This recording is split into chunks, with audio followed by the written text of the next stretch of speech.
ಯಾವುದೇ ಕೃತಕ ಬುದ್ಧಿಮತ್ತೆ ತಂತ್ರಜ್ಞಾನ ಬಂದರೂ ಕೂಡ ಕೃಷಿ ಮಾಡದಿದ್ರೆ ಯಾರ ಹೊಟ್ಟೆಯೂ ಕೂಡ ತುಂಬುವುದಿಲ್ಲ. ವ್ಯವಸಾಯ ಇಲ್ಲದಿದ್ರೆ ದೇಶದ ಅಭಿವೃದ್ಧಿಯೂ ಕೂಡ ಸಾಧ್ಯವಿಲ್ಲ.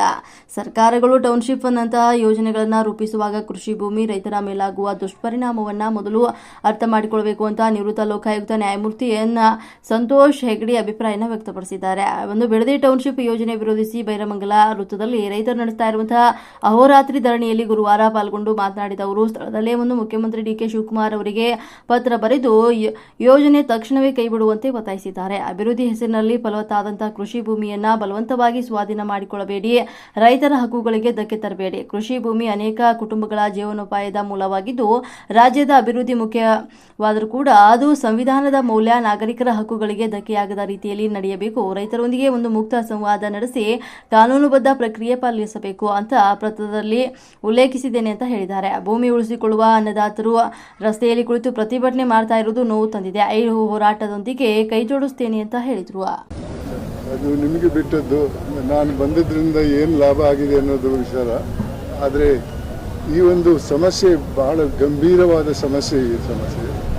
ಈ ಸಮಸ್ಯೆಯಲ್ಲಿ ನಾವು ಸಾರ್ವಜನಿಕರು ಎಲ್ಲರೂ ಇದಕ್ಕೆ ನಾವು ಸಪೋರ್ಟ್ ಮಾಡದೇ ಇದ್ದರೆ ನಮಗೆ ನಾವೇ ಹಾನಿ ಮಾಡಿದಂಗೆ ಆಗ್ತದೆ.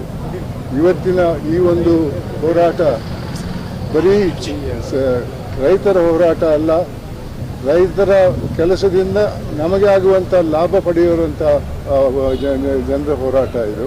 ಅಂದರೆ ಸಂಪೂರ್ಣ ಸಮಾಜದ ಹೋರಾಟ. ಇದರಿಂದ ರೈತರಿಗೆ ಏನಾದರೂ ಕಷ್ಟ ಆದರೆ ಅದು ಖಂಡಿತ ಅದರ ಪ್ರತಿಫಲ ಖಂಡಿತವಾಗಿ ಇತರ ಜನರ ಮೇಲೆ ಕೂಡ ಬರ್ತದೆ ಸಮಯ ಹೋದಂಗೆ. ಆದ್ದರಿಂದ ಈ ಒಂದು ಸಮಸ್ಯೆಯನ್ನು ಅಧಿಕಾರದಲ್ಲಿರುವವರು ಬಹಳ ಗಂಭೀರವಾಗಿ ತಗೊಳ್ಬೋದು. ಇದೇ ರೀತಿ ಸರ್ಕಾರ ರೈತರ ಜಮೀನನ್ನು ಇತರ ಕೆಲಸಕ್ಕೆ ಇದು ಮಾಡಿ ಫೋರ್ಸ್ ಮಾಡಿ ಅವರಿಂದ ತಗೊಂಡ್ರೆ ಮುಂದೆ ಅನ್ನ ಬರಕೆ ಸಾಧ್ಯವಿಲ್ಲ.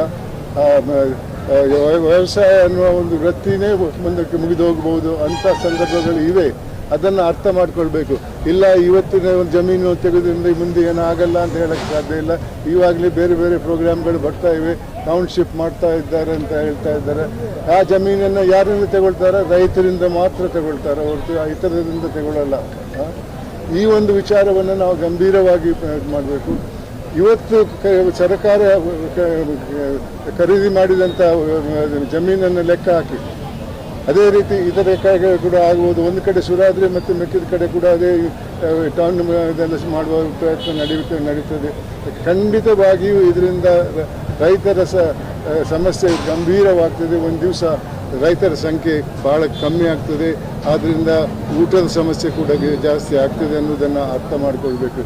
ಈವಾಗಲೇ ಬೆಂಗಳೂರಲ್ಲಿ ಕೆರೆ ನೀರುಗಳನ್ನು ಭರ್ತಿ ಮಾಡಿಬಿಟ್ಟು ಅದರಲ್ಲಿ ಬಿಲ್ಡಿಂಗ್ ಕಟ್ತಾ ಇದ್ದಾರೆ.